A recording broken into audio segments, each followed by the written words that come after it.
o la Biblia o sus notas, el librito de notas, para repasar el pasaje lema.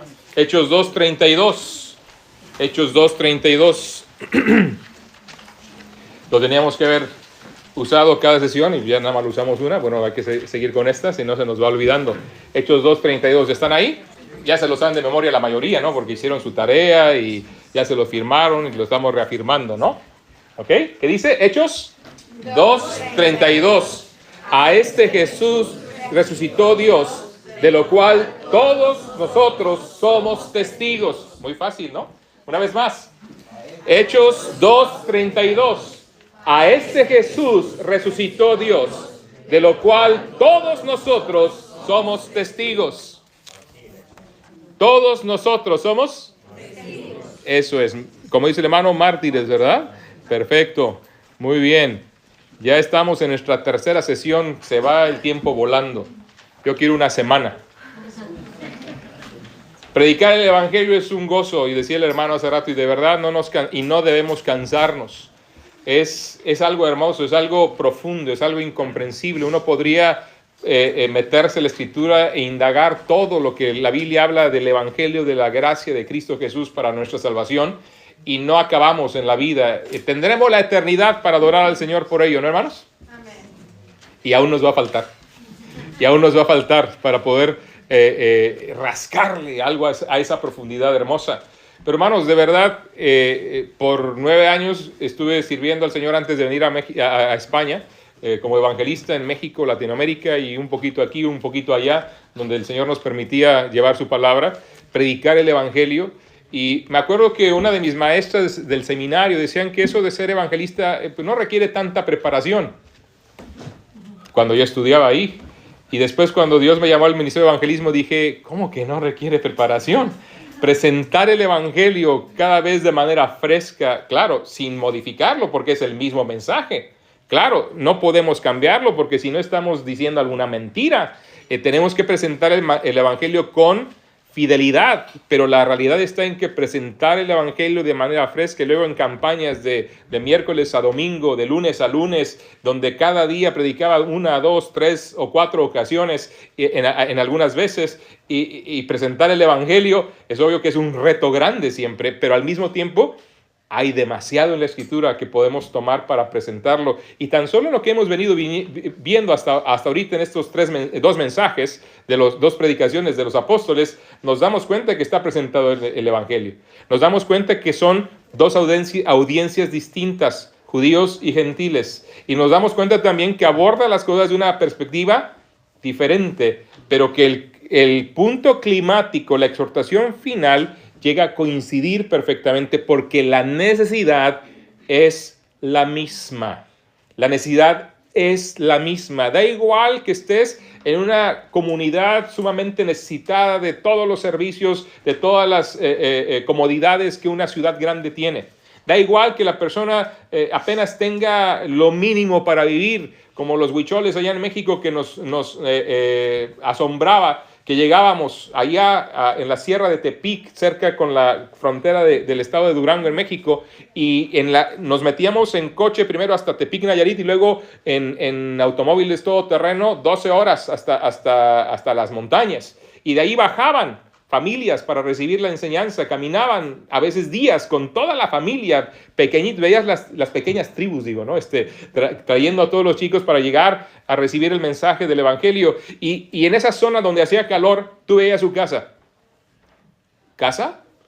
4 postes, un tapanco elevadito, no tapanco, quiero decir, como un suelo, ¿verdad? Elevado, nada más que no tocara el suelo de tierra, sus petates, y nada más algo que les cubría de si acaso llovía. Esa era su casa. Y vivían así en total sencillez. Total sencillez. Y lo hacían así porque en esa zona los alacranes, los escorpiones, son sumamente venenosos. Te pica uno, en 2 horas estás fuera. Entonces, era interesante. Yo llevé mi tienda de campaña y la cerraba todos los días y la revisaba todos los días para ver que no hubiera, porque te pica uno en esas circunstancias y ya te despides. Dices, buenos días, Señor, ¿verdad? Ya llegué, ¿verdad? Para presentarme aquí contigo. Pero así de esa sencillez. Pero igual vas a la ciudad de Nueva York O vas allá a la zona de Polanco, en la Ciudad de México, que es una zona exclusiva y preciosa y carísima. Igual que en Madrid, ahí en las calles de Serrano, hasta más cara inclusive. Vas a esas zonas exclusivas y la necesidad, ¿sabes cuál es? La misma. Tal vez vamos a abordar el tema, el mensaje de manera distinta. Vamos a llegar por diferentes caminos, pero tenemos que llegar a un punto climático. La exhortación es la misma, el mensaje es el mismo. Con los judíos, ¿te das cuenta? Cómo Pedro apeló a su conocimiento de la profecía bíblica, cómo los llevó a través de lo que David decía del Mesías y cómo les presentó al Mesías que cumplía la profecía de su muerte, sepultura y resurrección y que este era el Señor y Cristo. Con los gentiles, aquí, ahora con Cornelio, cómo les habla directamente primero que no se sientan menos. Dios no hace acepción de personas. No hace falta ser judío para estar cerca de Dios. Bendito Dios, ¿no, hermanos? No hace falta ser judío para estar cerca de Dios. Dios nos recibe igual.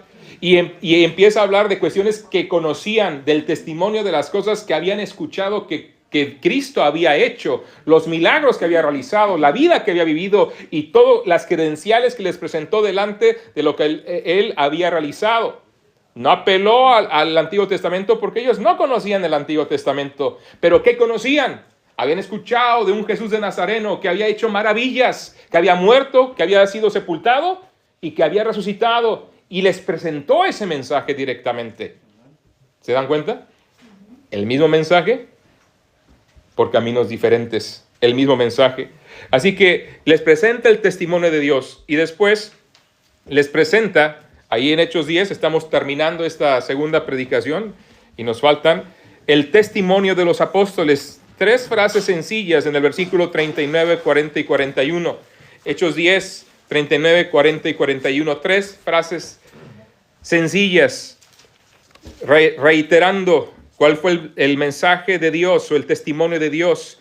Dios envió mensaje, versículo 36, a los hijos de Israel, anunciando el evangelio de la paz por medio de Jesucristo. Este es Señor de todos. Vosotros sabéis lo que se divulgó por toda Judea, comenzando desde Galilea, después del bautismo que predicó Juan, cómo Dios ungió con el Espíritu Santo y con poder a Jesús de Nazaret, y cómo éste anduvo haciendo bienes y sanando a todos los oprimidos del diablo, porque Dios estaba con él.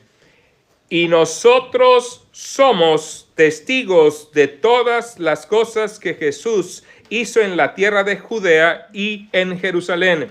Nosotros somos testigos, una vez más. Nosotros lo vimos, nosotros lo vivimos, nosotros lo palpamos. Hermanos, la Biblia está certificada por la muerte, sepultura y resurrección de Cristo y por la firma de cada apóstol que lo vio, lo escuchó, convivió con él. Sufrió la desventura de verlo morir, sufrió la decepción momentánea de no entender por completo el cumplimiento de las profecías en ese momento, sufrió el terror de sentirse que los perseguirían para matarles, pero luego vivieron la gloria misma de ver a Cristo resurrecto. Piensa en eso. Eso está sellando su mensaje, está diciendo, les estoy dando testimonio, les estoy entregando mi vida misma, porque se estaban jugando la vida por hacer eso. Cada vez que predicaban el Evangelio, cada vez que hablaban de que el Señor Jesús había resucitado entre los muertos, cada ocasión estaban siendo perseguidos, golpeados, les habían intentado matar ya varias veces y seguirían haciéndolo hasta que finalmente lo lograrían. Recuerden esto, todos los apóstoles murieron por causa de su testimonio de Cristo, fueron mártires literales, mártires, todos. No, Juan no, sí, claro, Juan. Dicen por ahí que lo intentaron quemar en aceite, ¿no? Y el Señor milagrosamente lo rescata y como no lo podemos matar, lo mandamos a Patmos y allá murió, y Dios le dio la revelación de Apocalipsis ahí en la isla de Patmos. Y ahí murió finalmente el apóstol Juan, pero todos murieron por causa del testimonio del Señor Jesucristo, de lo que estaban testificando, no solamente quién era Él, sino que las credenciales que Él presentó para demostrar quién era Él. Hermanos, despertemos a esa realidad. Lo que estamos proclamando son hechos probados. Como de repente se me mueven un poquito las entrañas cuando escucho por ahí en las noticias, en el noticiero, o algún político por ahí hablando de teorías como la evolución, diciendo, hecho probado. Mentiroso. Mentiroso. Eso es tan falso como un billete de 3 euros. Y hay más evidencia en otro sentido.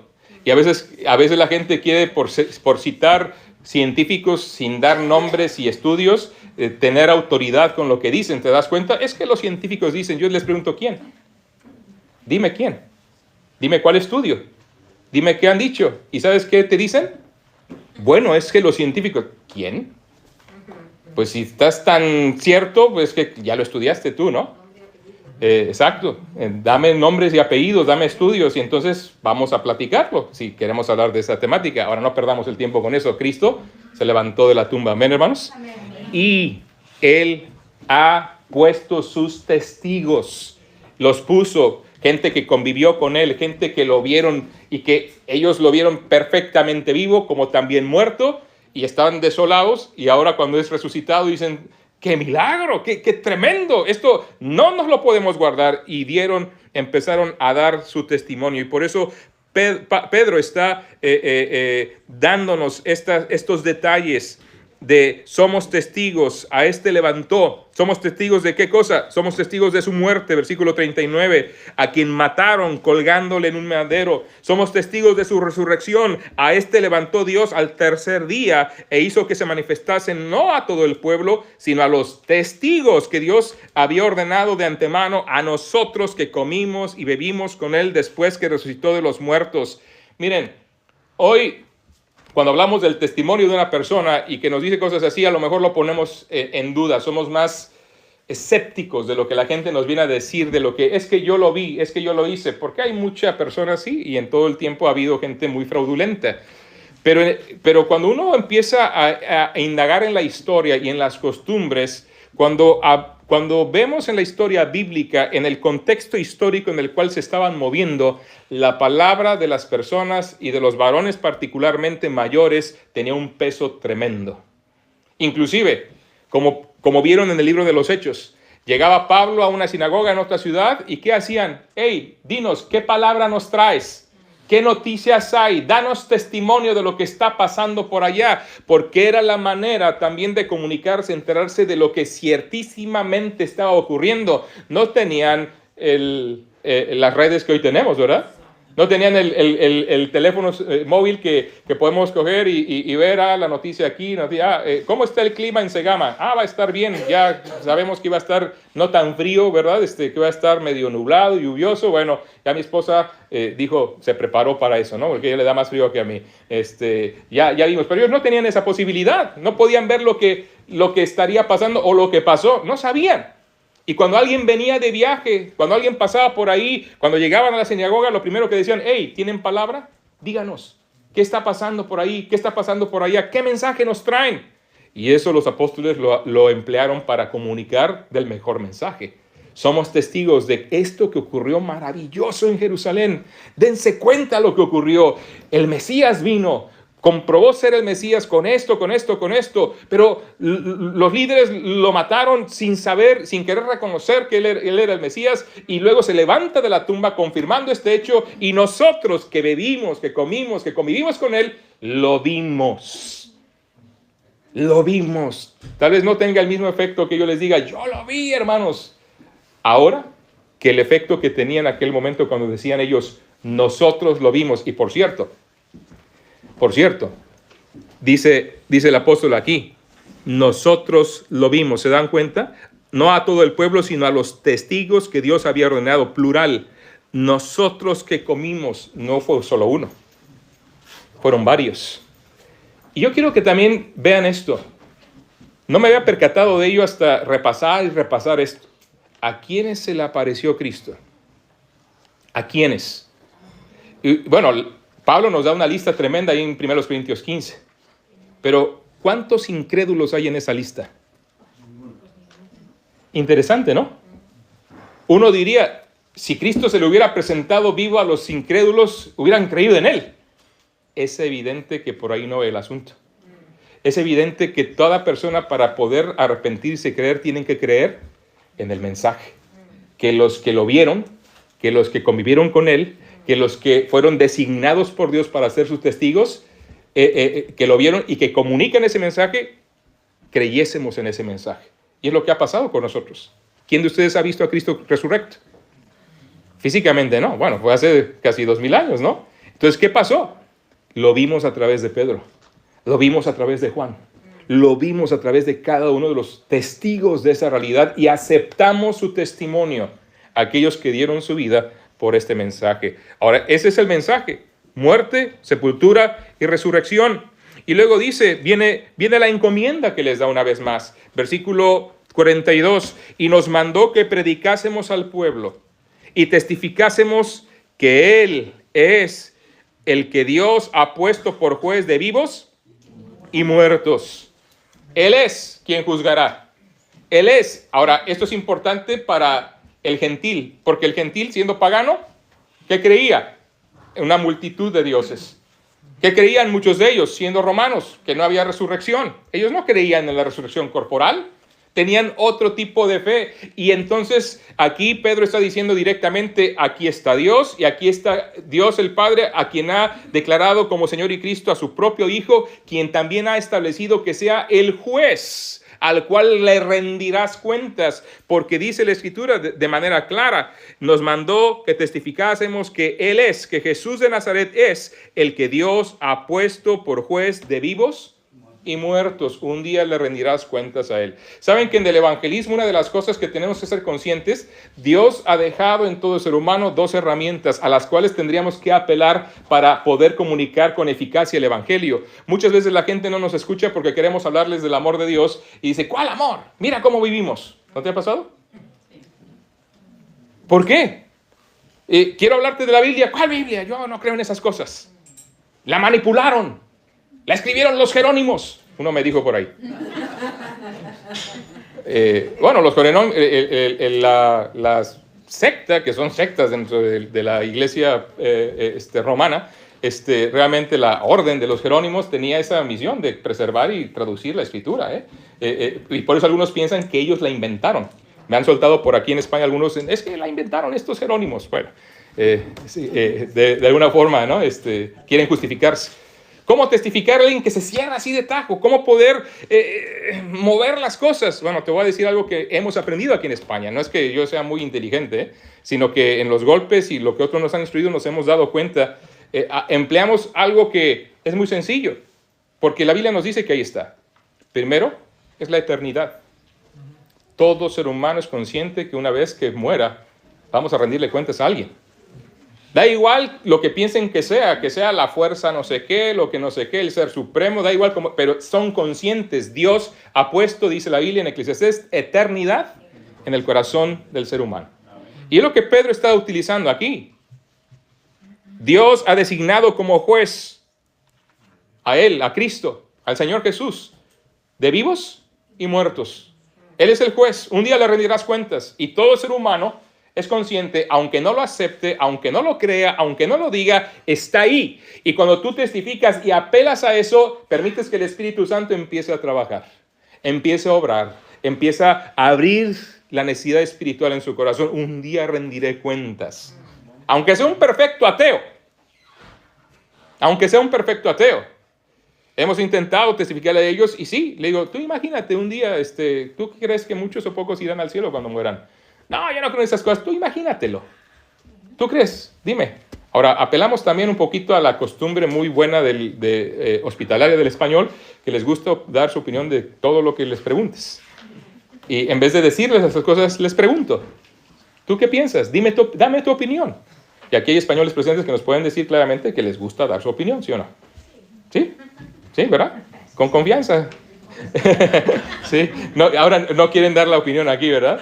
En México somos más cohibidos, no queremos dar la opinión de nada, ¿no? Pero aquí yo pregunto y la verdad la gente me quiere dar la opinión de cualquier cosa que le pregunto. Le quiero hablar de lo que sea, aunque no conozcan el tema, pues ahí se forman una opinión, punto, ya está, lo dicen. Pruébalo, no me creas, pruébalo nada más. Ya lo hemos corroborado. Le preguntamos, le digo, ¿qué piensas? Dame tu opinión. ¿Cuántos irán al cielo cuando mueran? ¿Muchos o pocos? No, yo no creo en esas cosas. No, imagínate que hay un cielo. Dime. Y ya me dan su opinión. Da igual lo que digan. Luego viene el segundo elemento que Dios ha puesto según Romanos capítulo 2. Dios ha escrito su ley en nuestros corazones. El ser humano es consciente de lo que está bien y lo que está mal por lo que Dios ha escrito en nuestros corazones. Entonces les pregunto, ¿y serás tú alguno de esos? Y aunque sea ateo, dice, no, yo sí voy a ir. Entonces, y le digo, a ver, ¿sabes tú que hay un parámetro en el cual Dios puede ver si te recibe o no allá del cielo? Y algunos, aunque sean ateos, atinan y dicen, no, ¿te refieres a los 10 mandamientos? Sí. Y ahí a uno les confronta, bueno, ¿alguna vez has mentido? No, bueno, mentirías piadosas, ¿verdad? Y todo eso. Y siempre minimizándolo. Pero es la ley de Dios. Y recuerdo al dueño del local que le testificaba, le estaba confrontando con eso, y él se empezó a defender, y su esposa decía, pero es la ley de Dios, Jesús. Es la ley de Dios la que estás quebrando. Porque él decía, es que no es tan grave mentir. No es tan malo, ¿no? Pero si es la ley de Dios y la quebrantas, ¿qué dice la ley de Dios que mereces cuando quebrantas su ley? Y después de 2, 3 mandamientos le pregunto, bueno, y si Dios te llama a rendirle cuentas por esos mandamientos, ¿cómo te va a declarar el juez, el buen juez, el juez justo, inocente o culpable? Culpable conforme a los hechos. Y aquí está la pregunta clave. Y siempre les pregunto, porque no les digo, les pregunto. ¿A dónde van los culpables? Algunos viera sus ojos. Cuando reconocen que al infierno, esta pregunta es clave. ¿Esto te preocupa? ¿Esto te preocupa? Porque si no les preocupa, la verdad, yo no insisto mucho más. Porque a veces nada más es estar ahí y cerrando la puerta. Le digo, mira, te quiero regalar un librito de la paz de Dios, un libro promocionando los libros, además son muy buenos. Ya. Gracias, hermano, ¿verdad? Luego decimos en México, mira, hermano, decimos en México. Los mexicanos. Te doy la mitad y sigues igual. Bueno, ahí está. Los libros o folletos o tratados que tengas, mira, medita en eso y si quieres en algún otro momento platicamos al respecto. Voy a estar orando por ti. Ahí está mi teléfono, dejando la puerta abierta. Pero si dice que sí me preocupa, entonces ¿qué hago? Bueno, hago como Pedro. Bueno, este testimonio y esta exhortación que sigue, está en sus notas, está basada en el testimonio de los profetas. Dice, versículo 43, de este dan testimonio todos los profetas, que todos los que en él creyeren recibirán perdón de pecados por su nombre. Todos los que en él creyeren. Ahora, recordemos esto. La frase creer en Cristo, en la Biblia, en el contexto que se utiliza, no habla de una credulidad o una aceptación básica y llana de los hechos. Cuando la Biblia habla de creer en Él, implica creer en su nombre, quién es Él. Implica aceptar los hechos que realizó, que Él no solamente vivió una vida perfecta, sino que demostró ser el Hijo de Dios, muriendo en la cruz del Calvario, llevando mis pecados en su propio cuerpo, sufriendo el castigo que yo merecía, y luego resucitando para darme certeza del perdón y la salvación en Él, y declarando así que Él es quien dijo ser el Hijo de Dios, el Dios en la carne. Todo eso implica creer en Él. El asunto está en que creer en Él implica también el hecho de que me he arrepentido, porque yo creía en otra cosa y he renunciado a aquello que creía, que me doy cuenta que estaba en un error, que me había alejado del Señor. Y ahora que creo en Él, entonces que le confío en Él, que tengo confianza absoluta, total, de que lo que Él hizo es suficiente para salvarme, es entonces que viene la salvación a la persona. No es por un asunto de credulidad o aceptación superficial de los hechos. Siempre lo ilustro con los que me han escuchado predicar algunas veces. Una forma sencilla de ilustrarlo es, por ejemplo, con las sillas. ¿Sabes que tú al sentarte creíste en la silla? ¿Qué creíste? Que te iba a sostener. ¿Sabes? Y la fe contiene 3 elementos básicos. Conocimiento, porque nadie puede creer algo que no sabe. La fe cristiana no es una fe ciega. Hay evidencias, hechos. ¿En qué estamos creyendo? En lo que Cristo hizo. Piensa en eso. Hay asentimiento, o sea, aceptación de la veracidad de esos hechos. Los puedes palpar, los puedes indagar, los puedes corroborar. Y luego aquí es donde la mayoría de la gente está en estos dos. Saben de Cristo y están de acuerdo que Él es Dios y que murió por sus pecados. Pero el elemento culminante de la fe es el elemento apropiación. Hacerlo mío. Si no me lo apropio, por mucho diga que creo, no sirve eso. Si ustedes dijeran, bueno, vamos a escuchar al hermano Alfonso las 5 horas de pie. Se ríen porque aguantarían o porque no aguantarían, ¿verdad? No aguantarían tal vez de pie, ¿no? Y ya empezando la tercera hora, a lo mejor aguantaste 2, la tercera hora dices, ay, mira, como que esa silla, por muy durita que esté o incómoda, dices tú, ya le tengo ganas. Pero tú la miras, dices, es una silla que aguanta mis 150 kilos, ¿verdad? La palpas inclusive, la mueves, ves que tiene balance y firmeza. Y la ves ahí y la palpas, sí puede, o sea, conocimiento, ya sé que me puede, asentimiento, sí, ya lo comprobé, me puede dar descanso, pero dices, pero me quedo de pie, porque nada más creyéndolo ya me va a dar descanso. ¿Te da descanso la silla? Hasta que no te sientas, hasta que no te la apropias, no pasa nada. Cuando Pedro está diciendo, todos los que en él creyeren recibirán perdón de pecados en su nombre, está diciendo justamente eso. Todos los que confíen, ubiquen, descansen su fe en la obra de Cristo tendrán perdón de pecados en su nombre. Una última ilustración. Hace años leí la historia de un misionero que fue a los indios, a los indígenas motilones, ahí creo que en el Ecuador están, ¿no? Los que son ecuatorianos han de saber más que yo de esto, en la zona del Amazonas, obviamente de ecuatoriana. Y creo que son los motilones, no me acuerdo, los motilones, si no me equivoco, y si no me corrigen, porque esto lo estoy diciendo de memoria, no están, mi memoria ha andado muy mal últimamente. ¿Cómo te llamas, Laura? Laura, ¿verdad? Sí, ok. Mi esposa, ¿no? Ahora, esta tribu entiendo que era muy salvaje y que no recibía a nadie de exterior, como muchas tribus que todavía existen, que están muy marginadas de la sociedad. Y este misionero quería compartirles el evangelio, pero sabía que el ir implicaba arriesgar la vida. Y literalmente, cuando él llegó y quiso hacerse parte, lo probaron para ver si no lo mataban y hacerlo parte de su dieta de aquel día. Y la manera que lo hacían era meterlo en un tipo de hut, de... Sí, bueno, como una chocita. ¿Sí entienden el término choza? ¿Sí? Ok, es que como hay tantas nacionalidades, ya no sé qué idioma voy a hablar aquí, ¿verdad? Ahora... Lo metían ahí, estaba de ramas, de hojas de palma y todo ello, ¿no? Y al ponerlo ahí, lo rodeaban los hombres de la tribu. Y cogían sus lanzas y sus flechas y tiraban. Si lo mataban, no lo veían, estaba dentro. Las ramas lo cubrían un poquito, pero las flechas pasaban. Y si lo mataban, era parte de la cena principal de aquel día. Y si no lo mataban, lo aceptaban como parte de la tribu. Ahora dice él en su testimonio, ya con esto les digo que no murió, pero dice él en su testimonio que una de esas flechas sintió la punzada aguda de su glúteo derecho. Entonces, al sentir la flecha, el dolor tan agudo hizo que se desmayara. Evidentemente cayó al suelo y eso providencialmente preservó su vida, porque al momento que seguían disparando las flechas pasaban por arriba y no le tocaron. Entonces sobrevivió. Fue una herida no letal. Yo creo que no se pudo sentar en unos meses, ¿verdad? Pero finalmente pudo librarlo, ¿no? Ahora, el asunto fue Ahora tenía que aprender el idioma, porque llegó con ellos sin saber el idioma. Quería comunicar el evangelio de Cristo y no sabía cómo comunicarse. Le aceptaron. Sí, empezó a convivir con ellos, empezó a aprender el idioma, empezó a intentar traducir el evangelio de Juan.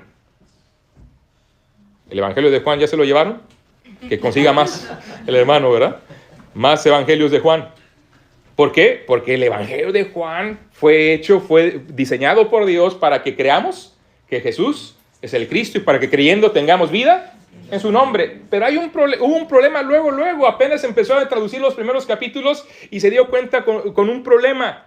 En el vocabulario, en la lengua de los motilones, no existe una palabra que equivalga a creer.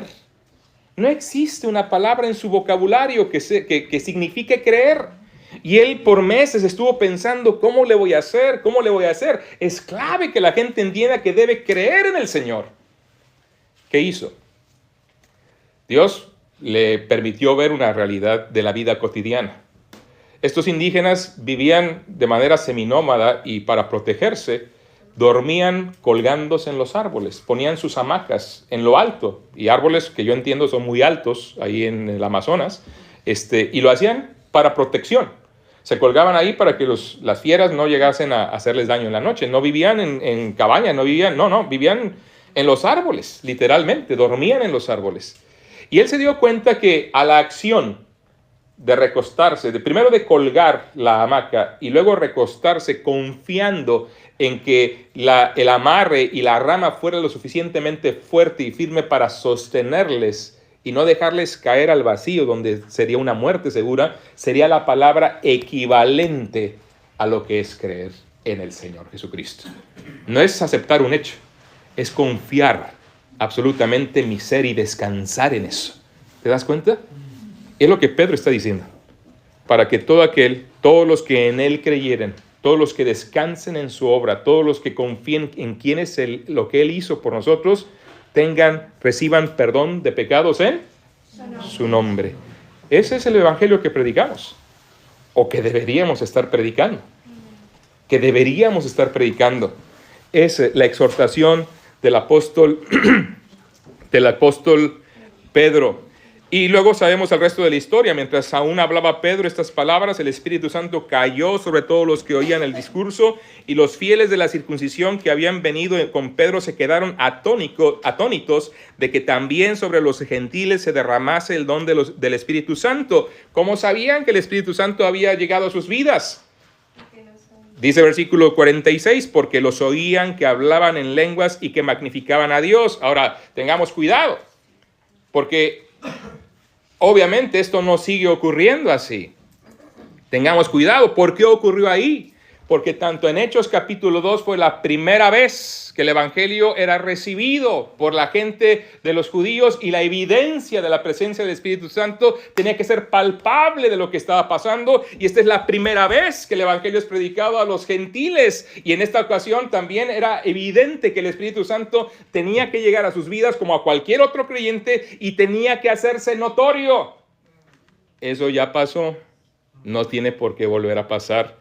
Y cuando vuelva a pasar algo similar será en la tribulación. Por eso el libro de Joel lo proyecta hacia esos últimos días. Pero en esta época simplemente eran esos dos momentos para inaugurar la llegada del Espíritu Santo a la iglesia directamente. El propósito de la señal era claro. Era evidenciar que la salvación era tanto para judíos como para gentiles, y que a ambos se les daba el don del Espíritu Santo.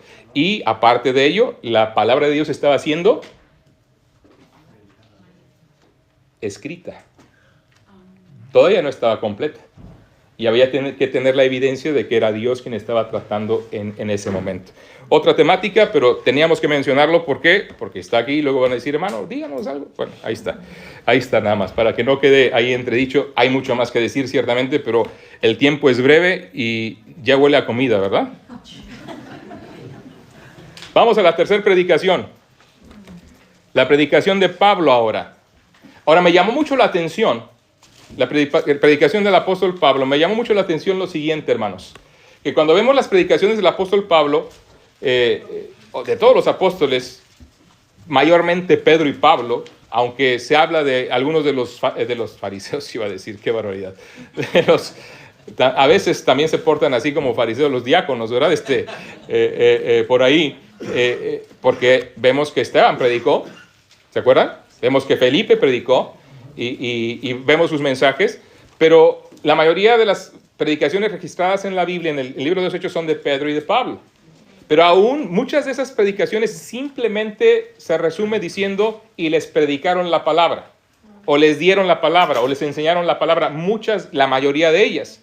Aunque sí hay, como ya hemos visto, algunas que Lucas nos dice el contenido en general de lo que predicaron, como hemos estado viendo. Ahora vamos a ver la primera predicación que se registra del apóstol Pablo más o menos extensa, aunque hay otros momentos, y lo menciono porque sí, la Biblia habla de otros momentos que Pablo predicó, que él habló, que él dijo, pero no nos da todo el contenido. Básicamente una exhortación muy breve, un resumen muy claro, y que estuvo predicando con ellos, y por eso no lo menciono, pero es obvio que si tú lees, y como leíste el libro de los Hechos, te diste cuenta de varias ocasiones, no las conté, pero muchas más, que dice, y les predicaron la palabra, y les enseñaron la palabra, y estuvieron compartiéndoles el evangelio varios días o varias ocasiones, etcétera, etcétera. Entonces nos estamos centrando en lo que sí está registrado. Ahora, en el capítulo 13 encontramos lo que conocemos como el primer viaje misionero del apóstol Pablo, Saulo,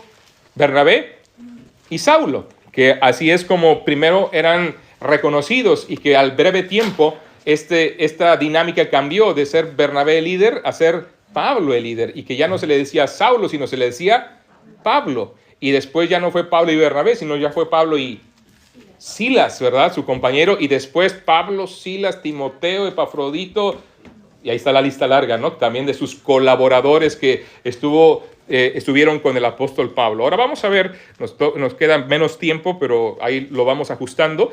La predicación de Pablo en Antioquía de Pisidia. No confundamos Antioquía de Pisidia con Antioquía de Siria, porque la iglesia de Antioquía de Siria es la iglesia de donde salió el apóstol Pablo con Bernabé. Fueron enviados de esa iglesia como misioneros y llegaron aquí a Antioquía de Pisidia para esta primera predicación. La justificación es por fe. Y otra vez, vemos que la predicación es la predicación del evangelio. La predicación inicial es el que conozcan de la obra redentora de Jesucristo. El interés primario, hermanos, yo no puedo pasar la vida enseñándole a la gente todas las maravillas de Dios si no llegan a entender primero lo que es el fundamento que les ayudará a entender todo lo demás, que es la salvación en Cristo Jesús. ¿Se acuerdan cómo está más o menos descrito la misión que Dios nos ha dejado en Mateo capítulo 28, versículos 19 y 20? Bueno, el versículo 18 lo saben de memoria.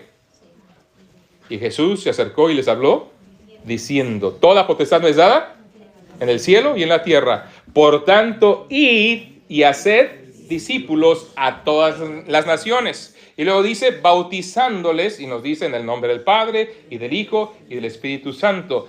O sea, hagamos discípulos, implica evangelismo, implica gente que se arrepiente y cree en el Señor y que lo pone en evidencia con el bautismo.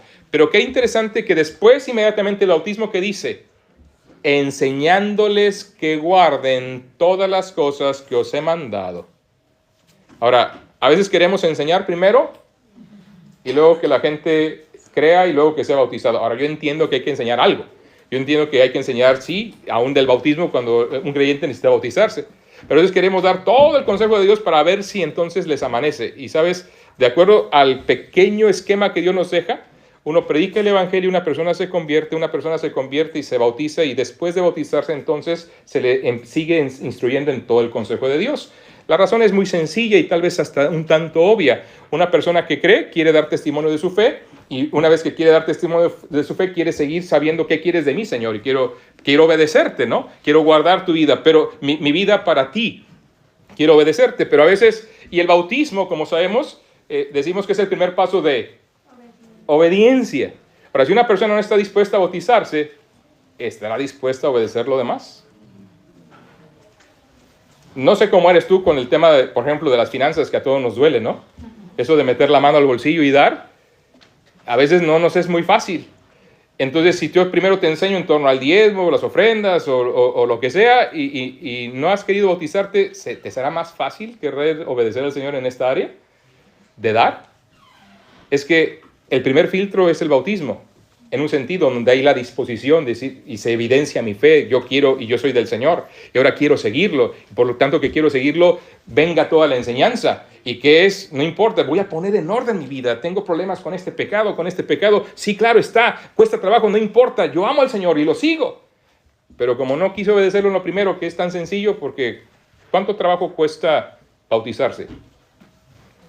¿Necesitas ser un nadador olímpico para ser bautizado? ¿Ah? ¿No? O el hermano los deja 3 minutos bajo el agua. ¿Ya?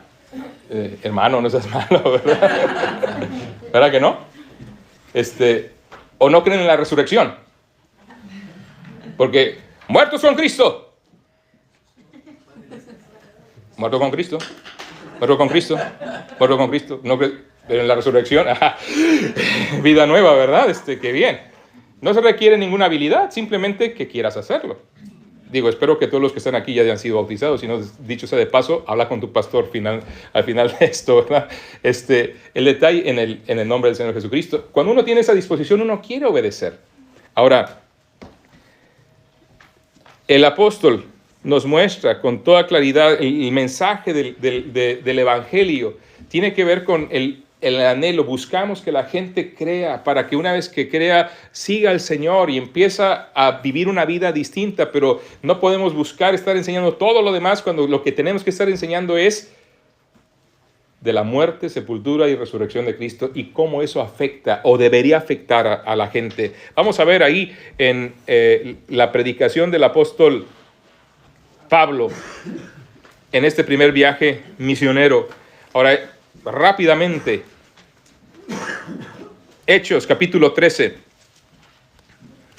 Fueron encomendados, salieron a su primer viaje misionero. Hechos capítulo 13, versículo 14. Ellos, pasando de Perge, llegaron a Antioquía de Pisidia y entraron en la sinagoga un día de reposo y se sentaron. Y después de la lectura de la ley y de los profetas, los principales de la sinagoga mandaron a decirles, y aquí está lo que les decía hace rato, ¿se acuerdan?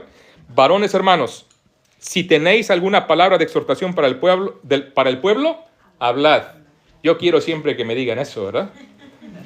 Yo quiero siempre si me invitan a una iglesia mormona a predicar, yo voy a ir a predicar, ¿eh? No van a pensar que me dicen mormón.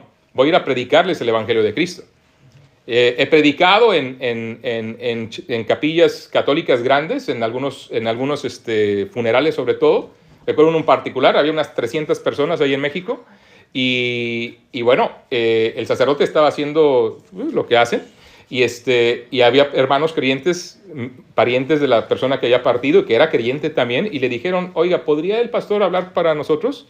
Dijo, sí. Entonces se quitó, tenía un micrófono de esos que se cuelgan aquí. Le digo, no, yo puedo así mejor. Y retumba, ¿no? en las capillas. Y claro, les vamos a predicar.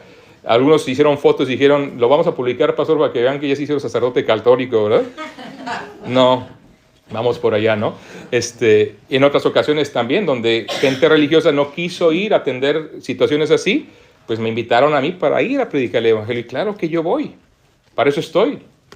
Voy a una sinagoga y me dicen, háblenos. Claro que les hablo, ¿cómo no? ¿No hablarías tú? ¿Sí están conmigo, hermanos? Ya tienen hambre. Bueno, vamos, no les recuerdo la comida mejor, ¿no? Háblenos. Entonces Pablo, levantándose, hecha señal de silencio con la mano, dijo, varones israelitas y los que teméis a Dios, oíd. Y empieza a hablarles y da un recorrido desde Egipto hasta David. Nótenlo, el Dios de este pueblo de Israel escogió a nuestros padres y enalteció al pueblo, siendo ellos extranjeros en tierra de Egipto, y con brazo levantado los sacó de ella, y por un tiempo como de 40 años los soportó en el desierto, y habiendo destruido 7 naciones en la tierra de Canaán, les dio en herencia su territorio. Después, como por 450 años, les dio jueces hasta el profeta Samuel. Esos 450 años incluyen todo el tiempo, desde su salida de Egipto hasta los jueces, hasta el profeta Samuel. Luego pidieron rey y Dios les dio a Saúl, hijo de Cis, varón de la tribu de Benjamín, por 40 años. Quitado se levantó por rey a David, de quien dio también testimonio diciendo, he hallado a David, hijo de Isaí, varón conforme a mi corazón, quien hará todo lo que yo quiero. Ahora, les resume algo que ellos saben. Ahora recuerden, están en una sinagoga. Aunque era el misionero los gentiles, siempre pasaban primero a la sinagoga. ¿Quiénes están en las sinagogas? Los judíos. Entonces, otra vez, lo que está haciendo Pablo es apelar a lo que ellos saben, hablarles a algo que está en su contexto. Es ahí donde muchos de nosotros fallamos en torno a presentar las cosas de Dios, porque no nos ponemos en el contexto de la gente para apelar a lo que saben, a lo que ya es conocido, una base común. Es lo que estaba empleando. Estaban dándose cuenta, están hablando con judíos. Y luego que les habla de la historia común, que les introduce de algo así flash, que tiene ahí algunas aristas, que algunos hacen muchos problemas con lo que dice Pablo, pero es como cuando estamos predicando, cometemos inclusive errores que decimos ciertas cosas que no son del todo exactas, que nos las dispensan porque entienden que se equivocó el hermano. No era Juan 3:16, era Juan 3:18. ¿Verdad? Lo que debió haber dicho, por ejemplo, ¿no? Estamos diciendo, o Juan 3:17, porque Dios no envió a su Hijo al mundo para condenar al mundo, sino para que el mundo sea salvo por él. Y les digo, como dice Juan 3:16. Dicen, no, eso no dice Juan 3:16, hermano, es el anterior, ¿no? Bueno, ¿y qué dice el Juan 3:16, por cierto? Sí se lo saben, ¿verdad? Porque de tal manera amó Dios al mundo, que ha dado a su Hijo unigénito para que todo aquel que en él cree no se pierda, mas tenga vida eterna. ¿Ok? Cometemos errorcillos. Podría ser algo, hay explicaciones, pero no voy a meter más para allá, sino aquí vamos a sacar versiones y otras cosas. Bueno, de la descendencia de versículo 23, y conforme a la promesa, Dios levantó a Jesús por Salvador a Israel. Y ya está directamente encaminando su predicación, diciéndoles, el mensaje que les traigo es este. Saben ustedes todo esto, saben de las promesas, saben de lo que ocurrió, sépanlo. De la descendencia de David, Dios conforme a su promesa, levantó a Jesús, no como cualquier persona, por Salvador a Israel. ¿A qué va? A compartirles lo que ellos necesitan. ¿A qué vamos nosotros? A compartir lo que la gente necesita. Hermanos, nunca pensemos que tenemos que adornar de tal manera el evangelio para que sea atractivo. El evangelio no es atractivo para la gente. El evangelio es aún menospreciado por la gente. Nunca pensemos que tengo que yo buscar ofrecerles algo que el evangelio no ofrece para que sea recibido. No. Recuerdo una hermana en particular que me decía, hermano, ¿cómo predicarle a gente aquí en Europa que pues tiene una buena casa, tiene un buen trabajo, tiene varios coches, se van de vacaciones un mes o 15 días o los que puedan, ¿verdad? Tienen la vida arreglada, tienen una bonita familia, son religiosos, están viviendo una vida de verdad que mucho mejor que muchas personas, o algunos ni siquiera son religiosos, son ateos y viven muy bien. ¿Cómo le predico el evangelio a una persona que lo tiene todo? Y yo le digo, hermana, por lo que yo sé, yo no predico el evangelio de la prosperidad. ¿O tú sí? Yo no, hermano, Dios no te está ofreciendo casa aquí en la tierra. ¿O sí? Cuenta bancaria. ¿A cuántos les ofrece el Señor una cuenta bancaria gorda? ¿Ah? ¿A cuántos les ofrece, escúchenlo bien, ausencia de problemas en su vida? ¿A cuántos? A ver, levante la mano a quien le ofrece. A ver, el primer mentiroso, perdón, ausencia de problemas en la vida. ¿Verdad que no? Es más, como decía con el hermano Iñaki hace ratito, en el mundo tendréis aflicción.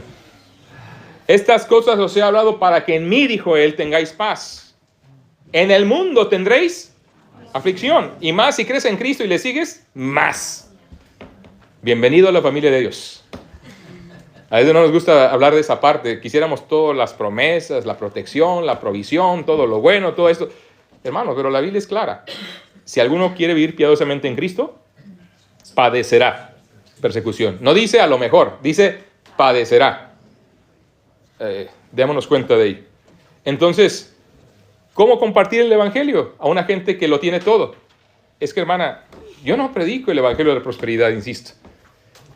Estamos engañando a la gente si le decimos acércate a Dios y se van a resolver todos tus problemas. Le estás engañando miserablemente. Si tú le estás diciendo acércate a Dios y mira, tu hijo se te va a arreglar, eso no es garantía. Nos gustaría, Dios puede ayudar, claro que sí, pero el joven tiene que decidirlo también. ¿Sí o no? Y a veces mentimos en aras de ayudar. O mentimos involuntariamente por ignorancia, realmente. Porque sí sabemos que Dios puede hacer eso y creemos que esa es la forma. Pero la realidad es que no es así.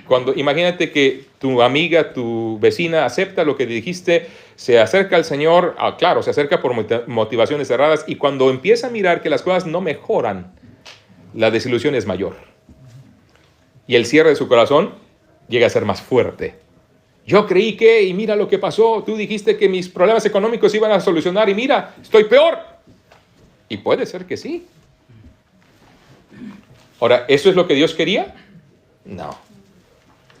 Porque estamos a veces distorsionando el mensaje.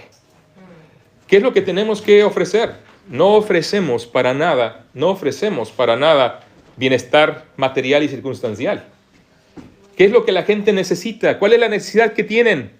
El perdón en Cristo Jesús. Eso es lo que el rico no tiene, es lo que el pobre no tiene. La seguridad de la salvación es lo que la gente sin Cristo no tiene, es lo que estamos ofreciendo. ¿Y eso en quién está? En la persona y la obra de Cristo. Él murió, fue sepultado y resucitó al tercer día para darme salvación. Hermanos, nuestro enfoque evangelístico tiene que cambiar. No es ofrecer cosas que Dios no promete, es ofrecer lo que Dios asegura ciertísimamente. Perdón y salvación. ¿Amén, hermanos? Perdón y salvación.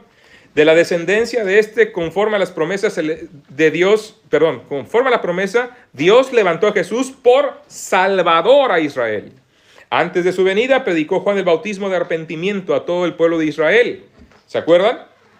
Arrepentíos, el reino de los cielos se ha acercado, a hacer obras dignas de arrepentimiento, y la evidencia de ese arrepentimiento era el bautismo. Siempre el arrepentimiento genuino va de la mano de expresiones externas. Recuerdan, la vida transformada se manifiesta, el arrepentimiento se manifiesta, por vidas transformadas, no por meros anhelos e intenciones. Hechos. Y por eso el bautismo de arrepentimiento de Juan. Mas cuando Juan terminaba su carrera, dijo: ¿quién pensás que soy? No soy yo él, mas he aquí viene tras mí uno de quien yo soy digno de desatar el calzado de los pies. Varones hermanos, hijos del linaje de Abraham, y los que entre vosotros teméis a Dios, a vosotros es enviada la palabra de esta salvación. No salvación de las finanzas, no salvación de los problemas, salvación de la condenación eterna. Porque los habitantes de Jerusalén y sus gobernantes, no conociendo a Jesús, ni las palabras de los profetas que se leen todos los días de reposo, las cumplieron al condenarle. ¡Qué tremendo! El cumplimiento de las promesas, la profecía del Antiguo Testamento siempre apunta al Mesías como un descendiente de David. Jesús es el cumplimiento de las profecías del Antiguo Testamento sobre el futuro Mesías, sobre el Mesías presente para ellos y futuro aún para ellos también.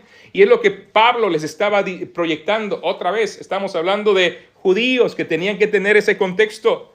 Y Dios cumple su plan a través de nosotros, a pesar de nosotros, en muchas ocasiones. ¿Se dieron cuenta? Ellos le mataron por ignorancia. Ellos le condenaron y sin saberlo estaban cumpliendo las profecías. Para ellos, qué terrible, ¿no? Después entender, matamos al Mesías. Matamos al Mesías.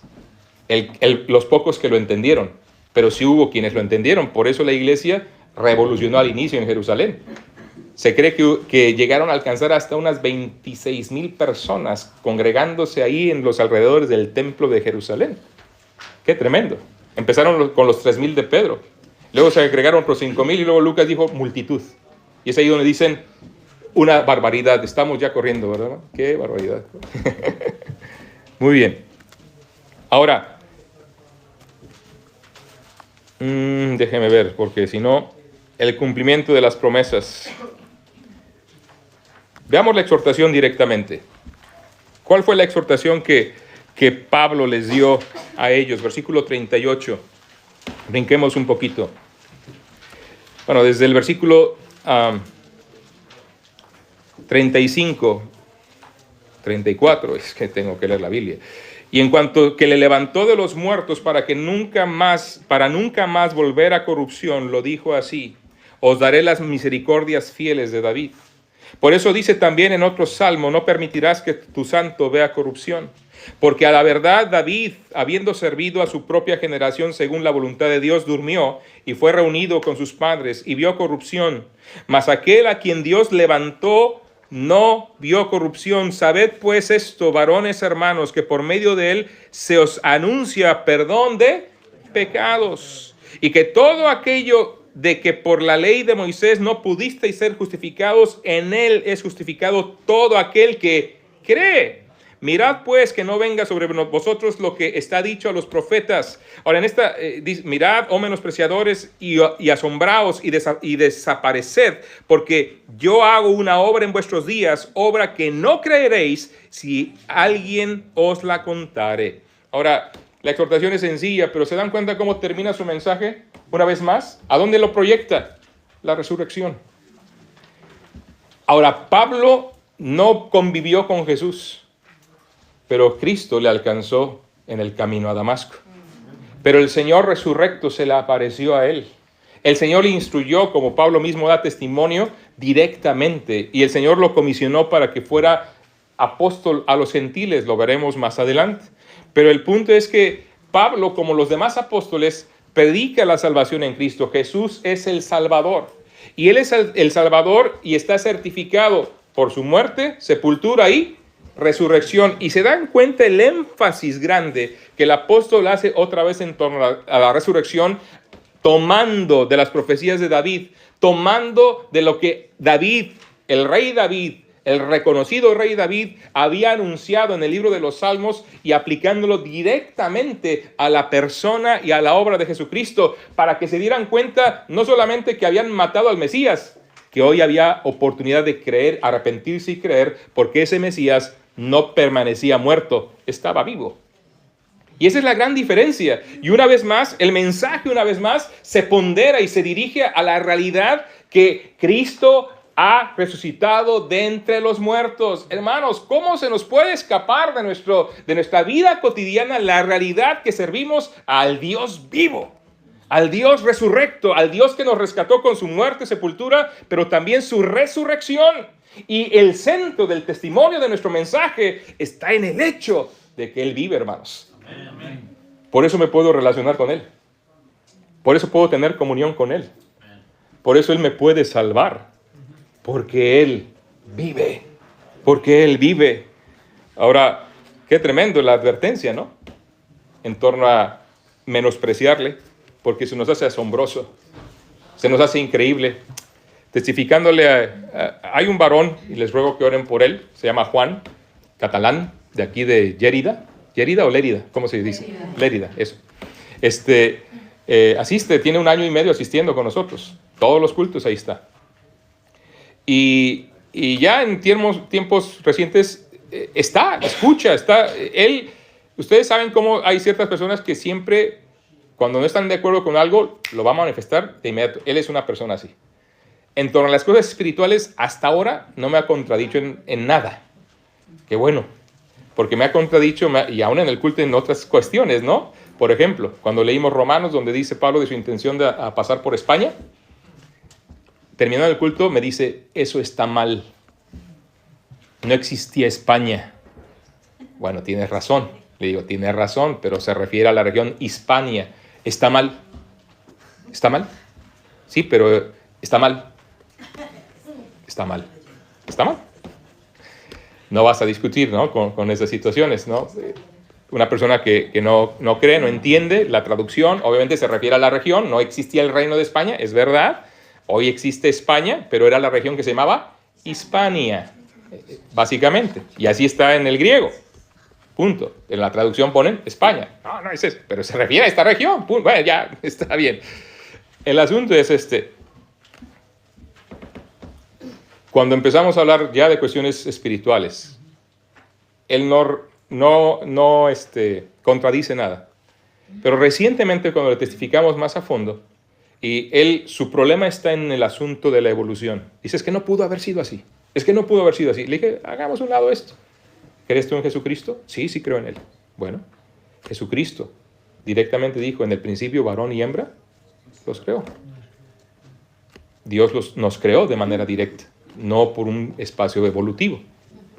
Y si yo creo en Cristo, Él es quien está diciendo esto. Yo le creo a Él. Tal vez yo pueda tener mis dudas en lo que dice acá, pero si Cristo me lo está diciendo acá, ¿no sería prudente creerle a alguien que no solamente creo en Él, sino que Él murió, fue sepultado y resucitó? Y ahí está el punto. Ahora, cuando le dije eso, es que el que escribió esto en Juan está mintiendo. Oren por él, hermanos. Oren por él. Pero el punto es este, hermanos. la médula de nuestro mensaje está en el poder de la resurrección. Que el Señor nos ayude a comunicar esto. Pastor.